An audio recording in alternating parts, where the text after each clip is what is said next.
وہ یہ کہ عام گھرانوں میں خواتین کا جو کام ہوتا ہے ان کی دل جوئی کے لیے، ان کی ہمت افزائی کے لیے میں نبی کریم صلی اللہ علیہ وسلم کی خاندان کی کچھ عورتوں کی مثال دیتا ہوں کہ ان کی خدمت کیسی ہوا کرتی تھی، اور اللہ رب العالمین سے اجر لینے کی امید میں وہ کتنی تیزی دکھاتی تھی اپنے کام میں۔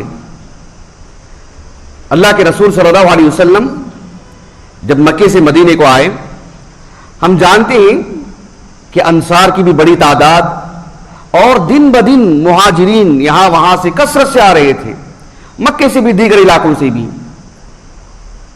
گھروں میں کھانے پینے کی اشیاء زیادہ نہیں تھی، مال و دولت کی فراوانی بھی نہیں تھی۔ ایک لمبی مدت کے بعد، تقریباً فتح مکہ کے بعد، گھروں میں چولہے اچھے سے جلنے لگے، کھانے پینے کی اشیاء بھی کچھ وافر مقدار میں تھیں۔ اللہ کے رسول صلی اللہ علیہ وسلم کے پاس، چونکہ وہ زمانہ غلاموں کا زمانہ، لونڈیوں کا زمانہ، بازار میں ترکاری کی طرح، پھل کی طرح، دیگر اشیاء کی طرح انسان میں فروخت ہوتے تھے۔ اسلام نے بہت جلد قابو پایا اس پر، اور عالمی سطح پر ختم کیا اسلام نے اس معاملے کو۔ لیکن اس زمانے میں یہ نظام تھا۔ اللہ کے رسول صلی اللہ علیہ وسلم کے پاس کچھ غلام آئے، کچھ لونڈیاں لائی گئیں، اور یہ خبریں سب کو ملی، اللہ کے رسول کے گھرانے کو بھی۔ اللہ کے رسول صلی اللہ علیہ وسلم کی دو چچازاد بہنیں، ام حکم اور زبیر بن عبد المطلب کی بیٹیاں تھیں، وہ اللہ کے رسول صلی اللہ علیہ وسلم کی چچازاد بہنیں تھیں۔ وہ آپ صلی اللہ علیہ وسلم کے پاس آئی، سنن داؤد کی حدیث ہے یہ بسند صحیح۔ وہ اللہ کے رسول کے پاس آئیں اور آ کر کے کہا کہ اللہ کے رسول، ہمیں خبر ملی ہے کہ آپ کے پاس کچھ غلام اور لونڈیاں وغیرہ آئی ہیں، ہمیں گھریلو کام کرتے کرتے ہمارے جو ہاتھ اور ہماری جسمانی جو تھکان ہے، اس مناسبت سے آپ ہمیں بھی ایک آدھ غلام دے دیجئے گھر کے کام کاج کے لیے۔ اللہ کے رسول صلی اللہ علیہ وسلم نے فرمایا، سبقکن یتاما بدر، جو بدری صحابہ ہیں، جو صحابہ بدر میں شہید ہوئے، ان کی جو آل اولاد ہیں، یتیم ہیں، ہم نے ان کی دل جوئی کے لیے سب دے دیے، ان کی ضرورت کے لیے دے دیے، تمہارے کے لیے کچھ بچا ہی نہیں ہے، تم اب آئے ہو۔ حالانکہ وہ اللہ کے رسول صلی اللہ علیہ وسلم کے گھرانے کی ہیں۔ عمومی طور پر یہ عام بات نہیں ہے، خطبے میں کھڑے ہو کر کے کہنا بہت آسان ہے، لیکن نجی زندگی میں، عام زندگی میں کچھ منصب مل جائے، عہدہ مل جائے، سیاست میں کوئی آدمی قدم رکھے، ضروریات سب سے پہلے شخص اپنے گھر کی پوری کرتا ہے۔ سید الاولین، سید المتقین رسول اللہ صلی اللہ علیہ وسلم، آپ نے سید المرسلین رسول اللہ صلی اللہ علیہ وسلم، آپ صلی اللہ علیہ وسلم نے اپنے گھر والوں پر، عام ضرورت مندوں کو آپ نے فوقیت دی، لیکن اپنے گھر والوں کی تربیت کیسی کی آپ نے؟ آپ صلی اللہ علیہ وسلم نے ان لوگوں سے کہا، اپنی بہنوں سے کہا کہ لیکن سأدلکن علی خیر، میں ایک ایسی بھلائی کی طرف تمہاری رہنمائی کروں گا جس چیز کی طلب میں تم میرے پاس آئے ہو اس سے بہتر چیز میں تمہیں دوں گا۔ وہ چیز کیا ہے؟ ایک ذکر بتایا اللہ کے رسول نے صلی اللہ علیہ وسلم۔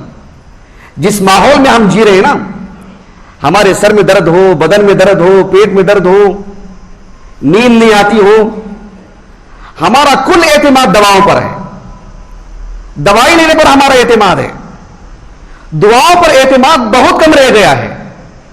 یہ روحانیت کی کمی ہے۔ اور ایک بڑی بات کہہ رہا ہوں میں آپ کو، ہمارے اس دور میں ہمارے لیے ایک بہت بڑا جو نقص ہے ہماری زندگی میں، ایک بہت بڑی جو کمی ہے، وہ نیک لوگوں کی صحبت، اچھے انسانوں کی صحبت، اللہ سبحانہ و تعالیٰ سے ڈرنے والوں کی صحبت، متقی لوگوں کی صحبت، حلال حرام میں تمیز کرنے والوں کی صحبت۔ یہ نہیں ہونے کی وجہ سے روحانیت ہمارے پاس نہیں ہے، دعاؤں پر ہمارا اعتماد نہیں، ذکر و اذکار پر ہمارا اعتماد نہیں ہے۔ ہم سمجھتے ہیں پرانی باتیں ہیں، یا بہت زیادہ اگر بول دیں تو یہ سمجھتے ہیں یہ صوفیت ہے۔ ذکر و اذکار پر اعتماد ہونا چاہیے، دعاؤں پر اعتماد ہونا چاہیے۔ اللہ کے رسول صلی اللہ علیہ وسلم نے اپنی بہنوں سے کیا کہا؟ کہا کہ کبرنا علی اثر کل صلاۃ 33 تکبیرہ، وثلاثین تسبیحہ وثلاثین تحمیدہ. اللہ کے رسول صلی اللہ علیہ وسلم نے کہا کہ ہر نماز کے بعد یعنی فرض نماز کے بعد 33 مرتبہ سبحان اللہ، 33 مرتبہ الحمدللہ اور 33 مرتبہ اللہ اکبر کہو، اور لا الہ الا اللہ وحدہ لا شریک لہ لہ الملک ولہ الحمد وہو علی کل شیء قدیر. 100 پورا کرنے کے لیے یہ کہہ دیں. یہ سنن ابی داؤد کی حدیث ہے بسند صحیح، شیخ البانی نے صحیح کہا ہے رحمہ اللہ. کہنے کا مقصود یہ ہے کہ بہنوں نے طلب کیا کی تھی کہ ہمیں خادم کی ضرورت ہے ہمارے کام کاج کے لیے. آپ علیہ السلام نے وہ اوروں میں تقسیم کر دیے تھے، لیکن بہنوں کے لیے کیا آپ صلی اللہ علیہ وسلم نے کیا تجویز پیش کی ان کو، اللہ کے رسول صلی اللہ علیہ وسلم نے کیا سکھایا ان کو. یہ ہماری خواتین کے لیے بہت بڑی بات ہے.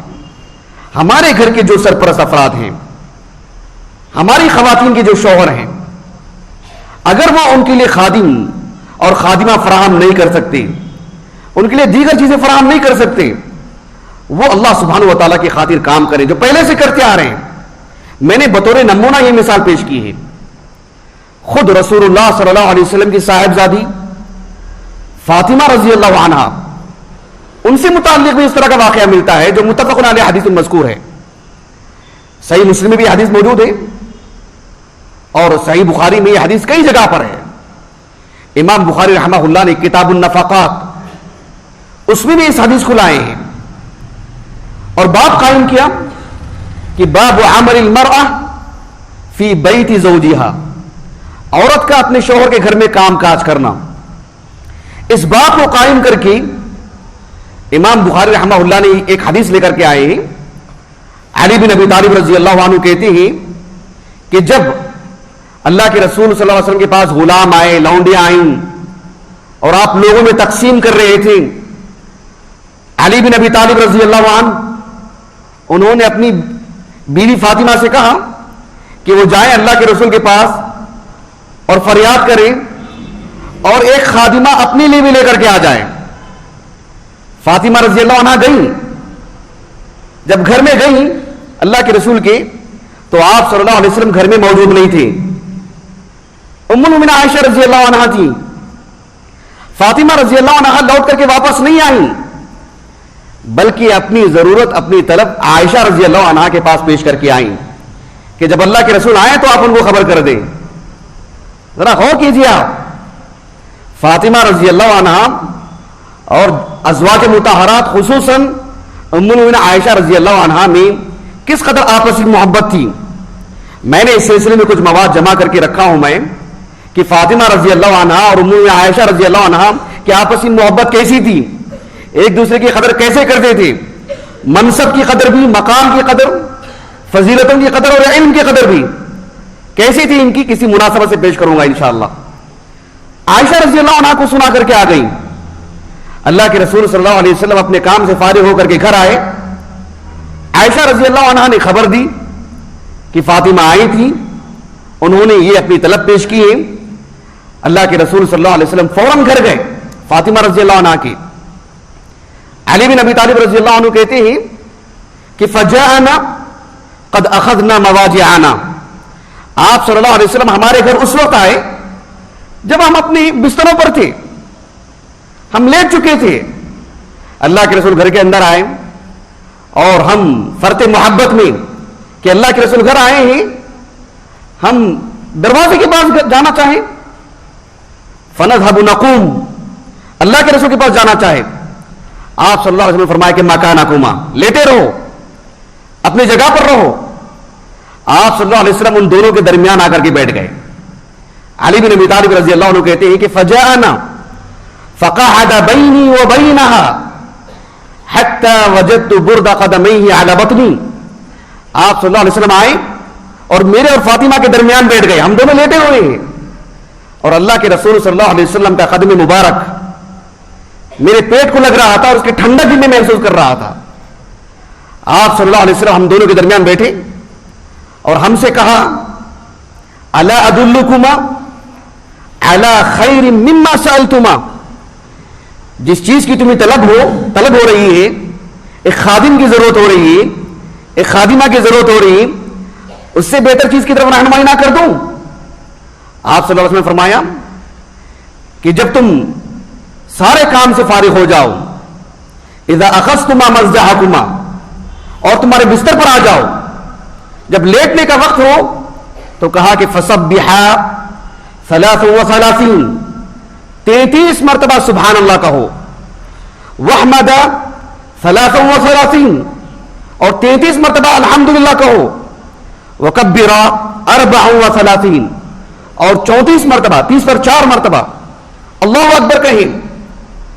اللہ کے رسول صلی اللہ علیہ وسلم نے فرمایا فَهُوَ خَيْرٌ لَكُمَا مِنْ خَادِمٍ، یہ تمہارے لیے خادم سے بہتر ہے۔ بھلا بتائیے اللہ کے رسول صلی اللہ علیہ وسلم نے جو بات بیان فرمائی، ظاہر بات یہ فاطمہ اور علی کے لیے خاص نہیں، رضی اللہ عنہما، یہ میرے اور آپ کے لیے بھی یقین کی بات ہے۔ یقین مانیے، ہم جب اپنے کام کاج سے بالکل تھکے ماندے گھر آئیں گے اور ہمارے لیے کوئی پیر دبانے والا نہیں ہوگا، سر دبانے والا نہیں ہوگا، بدن دبانے والا نہیں ہوگا، گھر میں کوئی ایسے آلات نہیں ہوں گے جو ہمارے پیر دبا دیں، جس سے ہمارا پیر کا درد ختم ہو جائے، یقین رکھیے، پڑھیے 33 مرتبہ سبحان اللہ، 33 مرتبہ الحمدللہ، 34 مرتبہ اللہ اکبر۔ اللہ سبحانہ و تعالیٰ کی باتوں پر یقین ہونا چاہیے، نبی کی باتوں پر یقین ہونا چاہیے، پڑھیں گے یقین جو ہے اس پر اللہ سبحانہ و تعالیٰ سے اجر بھی ملے گا اور ڈر بھی کم ہوگا، یقین مانیے۔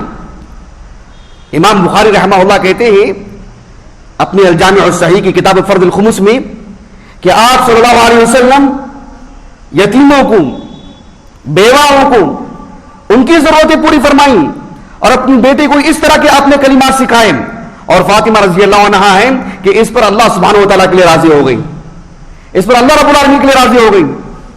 اور علی بن ابی طالب رضی اللہ عنہ کہتے ہیں میں نے زندگی میں کبھی یہ ذکر ترک نہیں کیا۔ میں نے آپ کے ایک شاگرد نے آپ سے پوچھا صفین کی رات بھی اتنی تکان، اتنی پریشانی کی جو راتیں گزری ہیں، اس میں بھی آپ نے یہ پڑھ کر کے ہی کام نکالی ہی؟ کہا کہ ہاں اس میں بھی، اس وقت بھی میں نے یہی پڑھی ہے، صفین کی رات بھی۔ میں نے وہاں پر کسی خادم کا جو استعمال نہیں کیا، میں نے اس وقت میں نے یہی ذکر پڑھا ہے۔ ہمارے گھرانے میں خواتین کی جو محنتیں ہیں، جو مشقتیں ہیں، جو کام کاج کرتے ہیں، سبحان اللہ، اسے دیکھنے کے لیے 4 آنکھیں چاہیے، سچ مچ کا ایک مضبوط دل چاہیے، لیکن ہم ان کو جھوٹی تسلی دینے کے لیے نہیں کھڑے ہیں۔ ایک نمونہ جو ہمارے سامنے موجود ہے، ایک واقعیت جسے اللہ کے رسول نے ہمیں سکھایا ہے صلی اللہ علیہ وسلم، اس پر عمل کریں گے اللہ رب العالمین کی طرف سے اجر بھی ملے گا۔ اہل علم کہتے ہیں کہ کیا مطلب ہے اس کا کہ خادم سے زیادہ بہتر ہے، فَهُوَ خَيْرٌ لَكُمَا مِنْ قَادِمٍ۔ اس کے 2 معنی بتائے گئے ہیں۔